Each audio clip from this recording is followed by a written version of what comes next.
I'm Carmen and this is the negative effects of cultural gender roles in high schoolers and adulthood.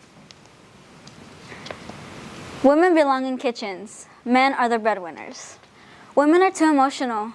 Men, you need to be manly and holding your emotions. These are just a few of a couple of gender roles that have been given to women throughout society and along as men. It is known worldwide that, these are my table of contents. I'm going to be explaining what gender roles are and how they've affected women, how culture plays a big part, and how the environment can also affect children, adults, and teachers, and how how it has affected high schoolers and adults throughout their life.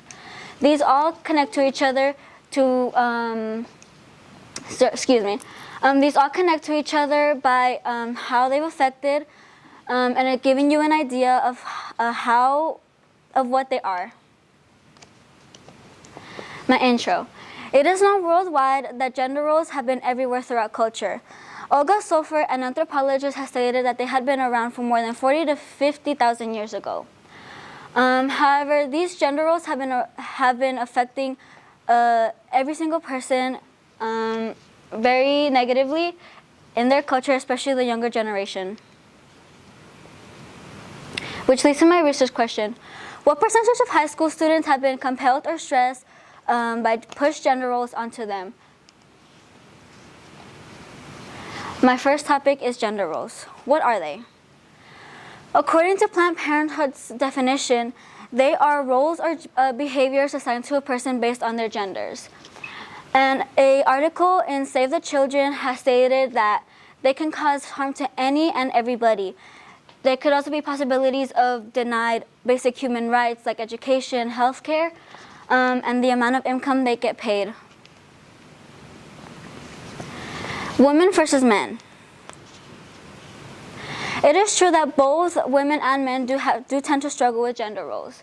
Women are expected to be more nurturing and kind, while men are more seen as aggressive and mean.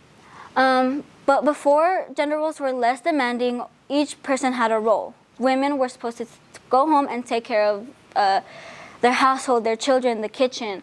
Men were supposed to be the breadwinners. They were being dependent on to bring in income and keep the house up. However, once women actually started working, they have noticed an unfair. They were being treated unfairly and unequally, especially when it came to payment. Money-wise,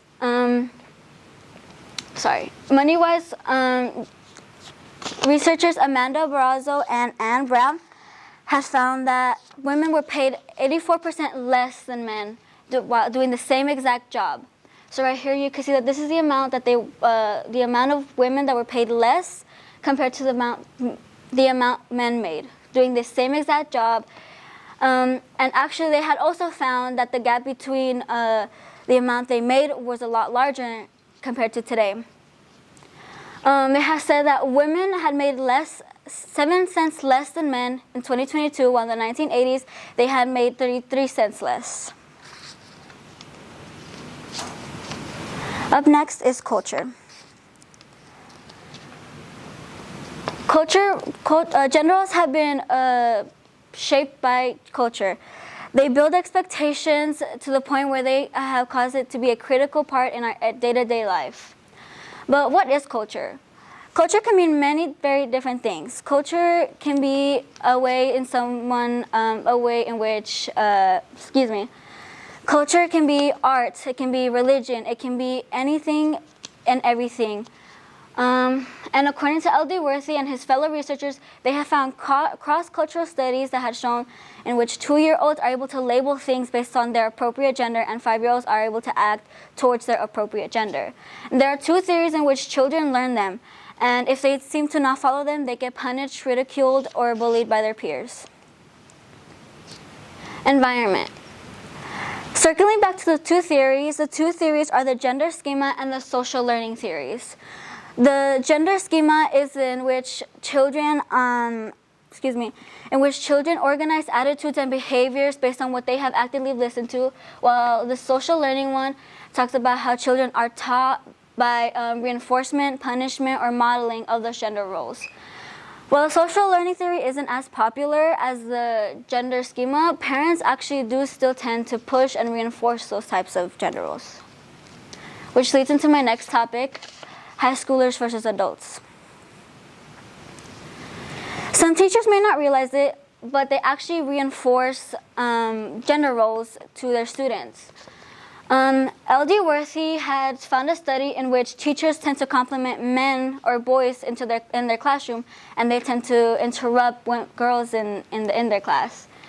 Families also tend to reinforce gender stereotypes on their children. They had found that they talk more numbers with their sons compared to their women. And that was said by Chang, Sandhofer, and Brown. They had found that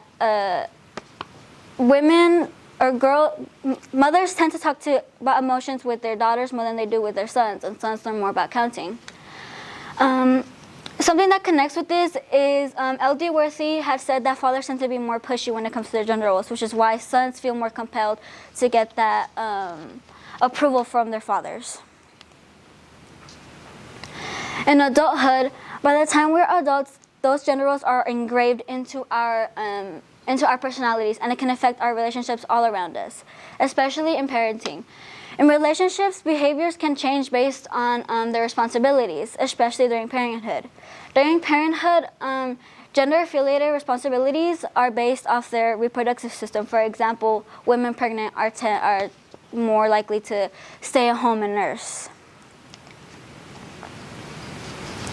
My guess is that even though this research has been done many times, I'm still going to research, and especially since I have the tools here at Westview High School with my students and teachers.